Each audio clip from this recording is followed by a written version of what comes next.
Hello friends, welcome back to our channel. Today in this video we will discuss RRB NTPC 2025 exam question of 12 August first shift. तो दोस्तों आज के इस video में हम 12 अगस्त यानी आज के फर्स्ट शिफ्ट के क्वेश्चन को डिस्कस करेंगे जो कि आपका एनटीपीसी अंडर ग्रेजुएट एग्जाम में जो कि आज पूछा गया था। चलिए वीडियो को शुरू करते बिना किसी देरी के। तो हमारा जो इसका लैंग्वेज रहेगा आपका हिंदी इंग्लिश दोनों लैंग्वेज में जो कि रहने वाला है। तो चलिए वीडियो को शुरू करते हैं। हमारा जो फर्स्ट क्वेश्चन है कि which of the flowing countries does India note share land border with. निम्नलिखित में से किस देश के साथ भारत स्थलीय सीमा साझा नहीं करता है? तो श्रीलंका, जो कि आपका ऑप्शन में दिया गया होगा, तो राइट आंसर हो जाएगा। चलिए दोस्तों देखिए, इसका जो एक्स्ट्रा फैक्ट्स है आप लोग रीड आउट कर लीजिएगा वीडियो को पॉज करके, नहीं तो पीडीएफ आप लोग को मिल जाएगा तो वहाँ से भी रीड आउट कर लीजिएगा। बाकी जो इम्पोर्टेंट होगा हम डिस्कस कर देंगे इसमें से। वहीं बात कर ले the countries that share land border with India, यानी भारत के साथ स्थलीय सीमा साझा करने वाले देश की बात कर ले तो चाइना, भूटान, नेपाल, पाकिस्तान, अफगानिस्तान, बांग्लादेश, म्यांमार, जो कि आपका लैंड यानी स्थलीय सीमा जो कि साझा करता है आपका इन सभी देशों के साथ। तो ये आपका इम्पोर्टेंट था। बाकी चलिए नेक्स्ट क्वेश्चन की ओर बढ़ते हैं। नेक्स्ट है आपका how many SDGs are there, यानी SDGs की संख्या कितनी है? तो there are total of 17 sustainable development goals, यानी कुल 17 सतत विकास जो कि लक्ष्य आपका है। तो राइट आंसर आपका 17 जो कि हो जाएगा। ये लक्ष्य 2030 तक जो कि दुनिया को बेहतर और अधिक टिकाऊ बनाने के लिए जो कि निर्धारित किए गए हैं संयुक्त राष्ट्र के अनुसार, यानी these goals are set to make the world better and more sustainable by the 2030 according to the UN। चलिए नेक्स्ट क्वेश्चन की ओर बढ़ते हैं। नेक्स्ट है आपका कि which article of the Indian constitution provides for the establishment of administrative tribunals, यानी भारतीय संसद का कौन सा अनुच्छेद प्रशासनिक न्यायाधिकरणों की स्थापना के लिए जो कि प्रावधान करता है? तो आर्टिकल 323A और एंड 323B, यानी अनुच्छेद 223A और 223B जो कि आपका करता है। तो राइट आंसर आपका हो जाएगा।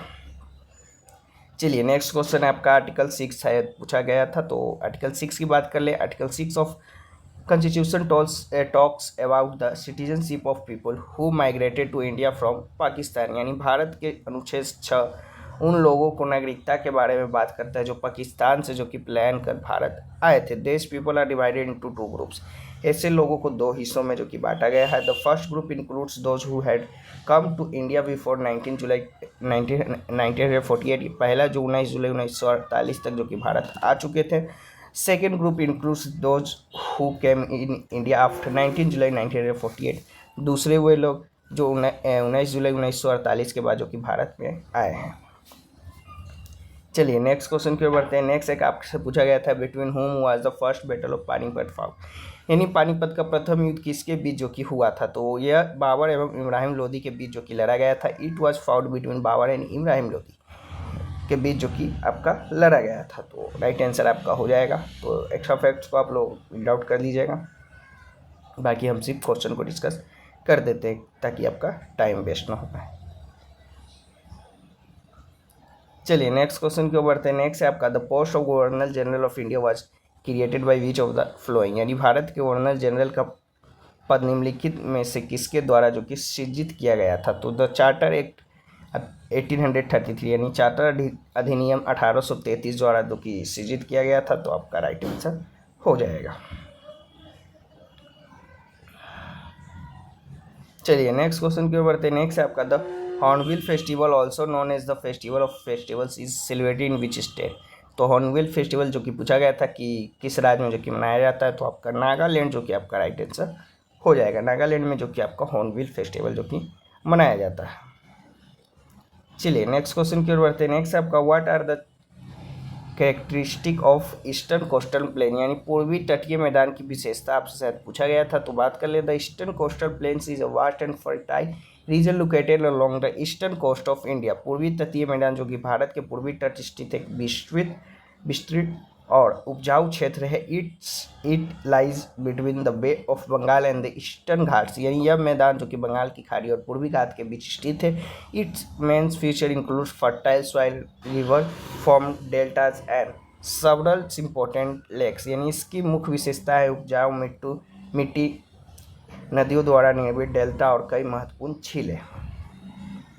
चलिए नेक्स्ट क्वेश्चन की ओर बढ़ते हैं। नेक्स्ट है आपका who won the Nobel prize in chemistry in 1934, यानी 1934 में रसायन विज्ञान में नोबेल पुरस्कार किसने जीता। तो in 1934 the Nobel prize is chemistry was awarded to Harold C Urey for discovery of heavy hydrogen, यानी 1934 में रसायन विज्ञान का नोबेल पुरस्कार जो कि हैरोल्ड डी उरे को जो कि भारी हाइड्रोजन की खोज के लिए जो कि दिया गया था।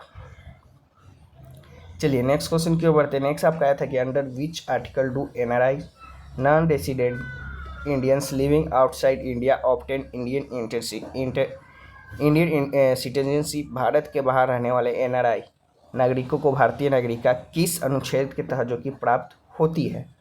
तो NRI living outside India obtain Indian citizenship under article 8, यानी भारत के बाहर रहने वाले एनआरआई नागरिकों को जो कि भारतीय नागरिकता अनुच्छेद 8 के तहत जो कि प्राप्त होती है। तो आर्टिकल 8 जो कि आपका राइट आंसर हो जाएगा।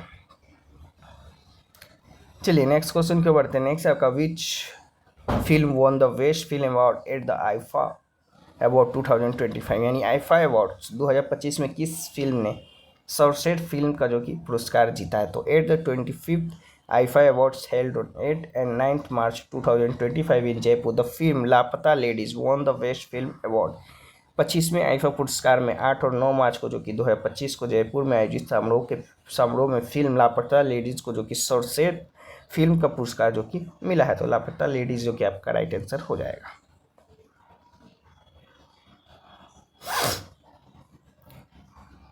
वहीं देख सकते हैं बेस्ट डायरेक्टर का आपका किरण राव का जो कि लापता लेडीज के डायरेक्टर थे सर्वश्रेष्ठ निर्देशक किरण राव। वहीं बेस्ट एक्टर मेल में आपका कार्तिक आर्यन जो कि भूल भुलैया 3 के हैं। वहीं बेस्ट फीमेल एक्ट्रेस फीमेल में जो कि नीतांशी गोयल जो कि लापता लेडीज में जो कि एक्ट्रेस थी। वहीं अदर मेजर अवार्ड की बात कर ले तो best performance in the negative role तो राघव जुएल को जो कि किल मूवी के लिए जो कि मिला था। बेस्ट सपोर्टिंग एक्ट्रेस जो कि जानकी वोडीवाला को जो कि शैतान मूवी के लिए। वहीं best supporting actor Ravi Kishan जो कि लापता लेडीज में कार्य किए थे। वहीं बेस्ट डायरेक्टर डेब्यूट की बात करें तो कुणाल खेमू को जो कि मनगांव एक्सप्रेस मूवी के लिए जो कि मिला था। वहीं बेस्ट फीमेल डेब्यूट की बात कर ले जानकी बोडीवाल जो कि शैतान मूवी के लिए। वहीं बेस्ट मेल डेब्यूट की लक्ष्य जो कि किल मूवी में काम किए थे। वहीं बेस्ट डेब्यूट जो कि पुरुष में उन्हें मिला था। चलिए नेक्स्ट क्वेश्चन की ओर बढ़ते हैं। Next according to the UNDP human development report SDR 2025 what is in India's score. 2025 की यूएनडीपी मानव विकास रिपोर्ट के अनुसार भारत का SDI यानी मानव विकास सूचांक स्कोर कितना है। तो according to the UNDP human development report 2025 India SDI score is 0.685 and India ranks 113 among 193 countries, यानी 2025 की यूएनडीपी मानव विकास रिपोर्ट के अनुसार जो कि भारत का SDI मानव विकास सूचांक स्कोर जो कि 0.685 है और भारत 193 देशों में से जो कि 130वें स्थान पर जो कि आपका रहा था।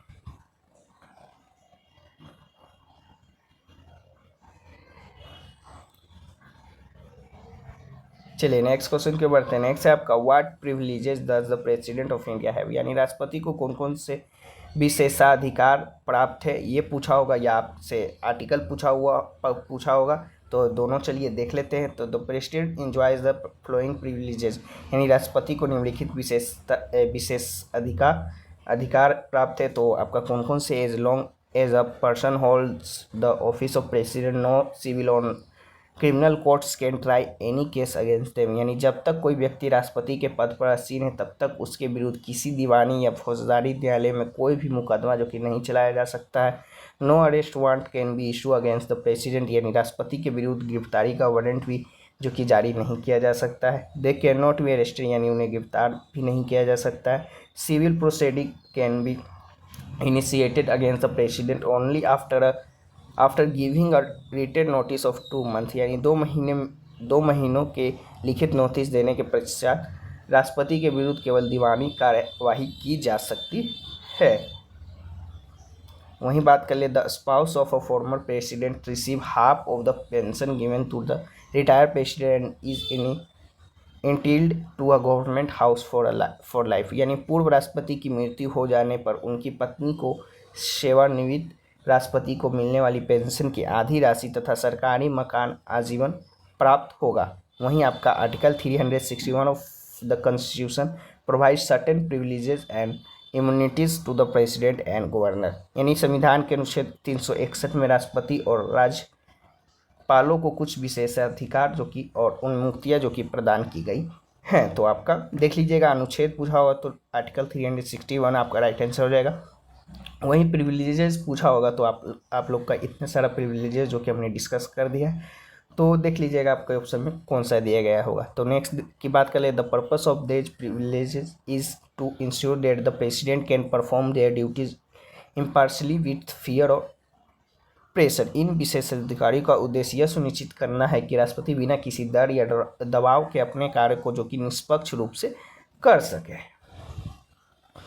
चलिए नेक्स्ट क्वेश्चन की ओर बढ़ते हैं। नेक्स्ट है आपका, what are the main objective of the act of 1857, यानी 1856 के अधिनियम के मुख्य उद्देश्य क्या है। तो the main objective of Hindu widow remarriage act of 1856 was to legally grant Hindu widow the right to remarry, यानी 1856 का हिंदू विधवा पूर्ण विवाह अधिनियम का मुख्य उद्देश्य हिंदू विधवाओं को पूर्ण विवाह का जो कि कानूनी अधिकार प्राप्त करना था। This act legalize the remarriage of widow which was socially forbidden at the time, especially for child widow, यानी इस अधिनियम ने विधवाओं के पूर्ण विवाह को वैध बनाया जो उस समय सामाजिक रूप से निषिद्ध था, खासकर बाल विधवाओं के लिए।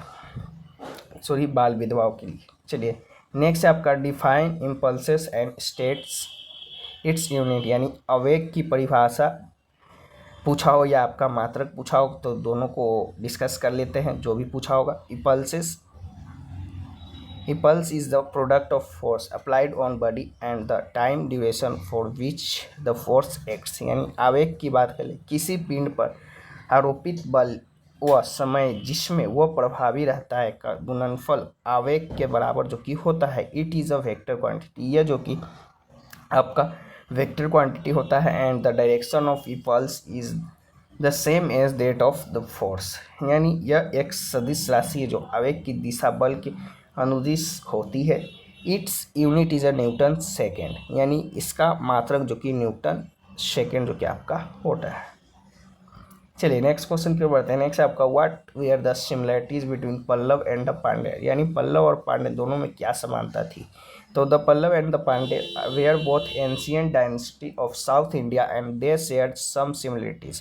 पल्लव और पांड्य दोनों दक्षिण भारत के प्राचीन राजवंश थे, उनकी कुछ समानताएं हैं। कौन कौन से हैं चलिए डिस्कस कर लेते हैं। Both dynasty made significant contribution to art, architecture and literature, दोनों राजवंशों ने कला, वास्तुकला और साहित्य के क्षेत्र में जो कि महत्वपूर्ण योगदान दिया है। Additionally both promoted trade and commerce, यानी इसके अलावा दोनों राजवंशों ने व्यापार और वाणिज्य को जो कि बढ़ावा दिया है। However there were some difference to such as the Pallava having a more extensive rule compare to the Pandyas and the Pallavas developed Dravidian style of architecture while the Pandav developed their own distinct style. हालांकि उनके बीच कुछ अंतर भी थे, जैसे कि पल्लवों का शासन क्षेत्र पांड्यों की तुलना में अधिक व्यापक था और पल्लवों ने वास्तुकला में द्रविड़ शैली को विकसित किया, जबकि पांड्यों ने अपनी खुद की शैली विकसित की। चलिए नेक्स्ट क्वेश्चन को पढ़ते हैं। नेक्स्ट है आपका, what was the approximate percentage of working population at the time of independence, यानी स्वतंत्रता प्राप्ति के समय कार्यशील जनसंख्या लगभग कितना प्रतिशत थी। तो approximately 75% of the working population was engaged in the agriculture at the time of independence, यानी स्वतंत्रता प्राप्ति के समय लगभग 75% जो कि कार्यशील जनसंख्या कृषि क्षेत्र में जो कि कार्यरत थी। The Indian economy was primarily agriculture based with the 17.2% working in the service sector and 10.2% in the industrial sector.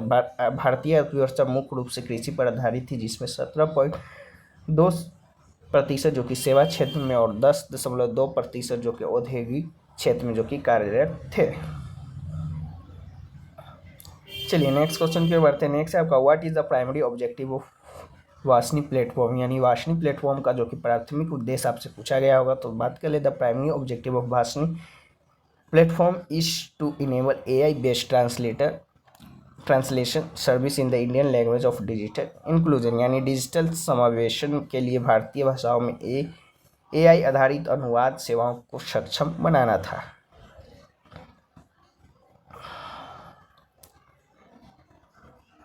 चलिए नेक्स्ट क्वेश्चन के बढ़ते हैं। नेक्स्ट आपका which state launch the drone promotion and US policy 2025 to promotes drone, यानी drone को बढ़ावा देने के लिए ड्रोन संवर्धन एवं उपयोग नीति 2025 किस राज्य ने शुरू की? तो मध्य प्रदेश ने जो कि शुरू किया था। तो मध्य प्रदेश जो कि आपका राइट आंसर हो जाएगा।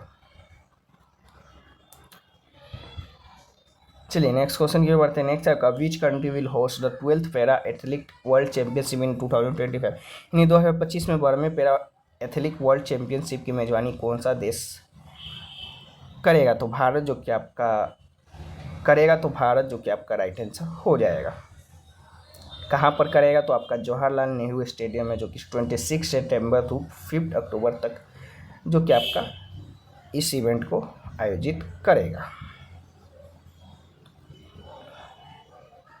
चलिए नेक्स्ट क्वेश्चन की ओर बढ़ते हैं। नेक्स्ट आपका who was responsible for integrating the princely state into the Indian union after independence, यानी स्वतंत्रता के बाद रियासतों का भारत संघ में एकीकरण करने के लिए कौन जिम्मेदार थे? तो सरदार वल्लभ भाई पटेल जो कि जिम्मेदार थे। तो आपका राइट आंसर हो जाएंगे। चलिए नेक्स्ट क्वेश्चन क्यों बढ़ते हैं। नेक्स्ट है आपका what is the primary goal of Khelo India rising talent identification initiative, यानी Khelo India rising talent identification यानी कृति पहल का प्राथमिक लक्ष्य क्या था? तो to identify and nurture athlete talents across the country, यानी देश भर में एथलीट प्रतिभाओं की पहचान करना और उनका पोषण करना जो कि आपका इसका प्राइमरी गोल था। तो राइट आंसर आपका हो जाएगा। चलिए नेक्स्ट क्वेश्चन क्यों बढ़ते हैं। नेक्स्ट है आपका which of the following is a pointing device of a computer, यानी निम्नलिखित में से कौन सा कंप्यूटर का पॉइंटिंग डिवाइस होता है? तो आपका माउस जो कि होता है। तो माउस आपका राइट आंसर हो जाएगा। चलिए नेक्स्ट क्वेश्चन है आपका 2022 से 26 scheme related to youth training जो कि आपका पूछा गया था एक इससे रिलेटेड। तो बात कर ले 2022-26 scheme related to youth training specially under the national youth empowerment scheme 2022-26 योजना युवाओं के प्रशिक्षण से संबंधित विशेष रूप से राष्ट्रीय युवा शक्तिकरण कार्यक्रम जो कि आपका है। The objective of this scheme is develop personality and leadership qualities एवं youth and involve them into nation building activity, यानी इस योजना का उद्देश्य युवाओं में व्यक्ति विकास नेतृत्व गुण विकसित करना, उन्हें राष्ट्र निर्माण गतिविधियों में शामिल करना है। चलिए नेक्स्ट क्वेश्चन की ओर बढ़ते हैं। नेक्स्ट आपका which festival was celebrated on 5 November 2025, यानी 5 नवंबर 2025 को कौन सा त्यौहार मनाया जाता है? तो बात कर ले on 5 November 2025 Kartik Purnima and Dev Diwali were celebrated, यानी 5 नवंबर 2025 को जो कि कार्तिक पूर्णिमा और देव दिवाली जो कि मनाई जाएगी। वहीं additionally the day was also observe as Guru Nanak जयंती, यानी इसके अतिरिक्त यह दिन जो कि गुरु नानक जयंती के रूप में भी जो कि मनाया जाएगा। तो आपका देख लीजिएगा कौन सा ऑप्शन में दिया गया होगा, कार्तिक पूर्णिमा, देव दिवाली या गुरु नानक जयंती। तो आपका राइट आंसर हो जाएगा। चलिए नेक्स्ट क्वेश्चन क्यों बढ़ते हैं। नेक्स्ट आपका what is the percentage decline in agriculture land in India between 1950-51 and 2014-15, यानी 1950 51 से 1914-15 के बीच भारत में कृषि भूमि में गिरावट का प्रतिशत क्या है? तो between 1950-51 and 2014-15 the percentage of agricultural land in India declined from 24.4% to 15.4%। 1950-51 से 2014-15 के बीच भारत में कृषि भूमि का प्रतिशत जो कि 24.4% से घटकर जो कि 15.4% जो कि आपका हो गया है। तो देख लीजिएगा आपका 15.4% जो कि आपका हो गया है। तो ये रहा क्वेश्चन जो कि आपके आज के फर्स्ट शिफ्ट में पूछे गए थे। बाकी इसके एक्स्ट्रा फैक्ट्स को देख लीजिएगा, आप लोग रीड आउट कर लीजिएगा। बाकी नहीं तो पीडीएफ जो कि मैं भेजने का प्रयास करूँगा रात तक आपका ऑल शिफ्टों का। बाकी चलिए फिर मिलते हैं किसी और नेक्स्ट वीडियो में, तब तक के लिए जय हिंद जय भारत।